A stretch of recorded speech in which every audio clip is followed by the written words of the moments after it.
In today's video, I'm going to teach you how to collaborate on Webflow. Alright, let's get started. Webflow, as you may know, is a powerful platform that allows you to design and build websites in a seamless manner.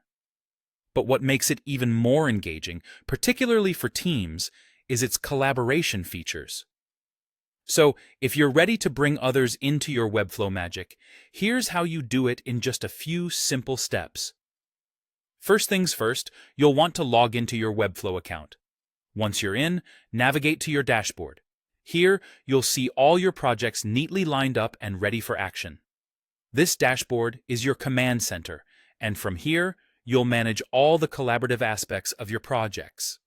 Webflow offers several workspace roles, each with different permissions tailored to suit various responsibilities within your team. For instance, a reviewer can browse the site and provide feedback through comments, which is fantastic for getting input without risking any unintentional changes. On the other hand, an editor holds the power to make alterations, perfect for those who need to dive in and polish your masterpiece. Now, let's talk about how to invite people to your workspace. Head over to your workspace settings and select the Team Settings option. You'll see a button that says Invite Member. Click on it and enter the email address of the person you want to add. Remember to select the appropriate role for this new member from the drop-down menu. It's worth noting that if your team is growing and you need more seats, Webflow gives you the flexibility to add those additional spots during this invitation process. Within your project, you'll find a Share button in the top toolbar of your site. Clicking on this will provide you with several options.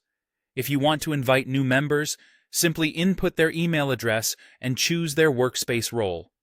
But maybe you have individuals who just need to take a peek without diving deep? No problem. You can generate a read-only link. This feature allows anyone to view the site even if they don't have a Webflow account or workspace membership.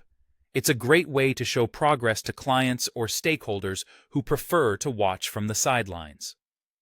When it comes to managing access to specific parts of your site, navigate to Site Settings, then to Site Access. Here, you have the control to set who sees what. For editorial tasks, head to the same section and choose Editor Access. This is where you can grant or revoke privileges for users to edit or even publish content. It's essential for maintaining control over your project while still keeping everything fluid and cooperative. And there you have it. With these steps, you're fully equipped to start collaborating on Webflow like a pro. Embrace the synergy of teamwork and watch your projects flourish with the input and expertise of your team. Thanks for joining me today, and happy collaborating.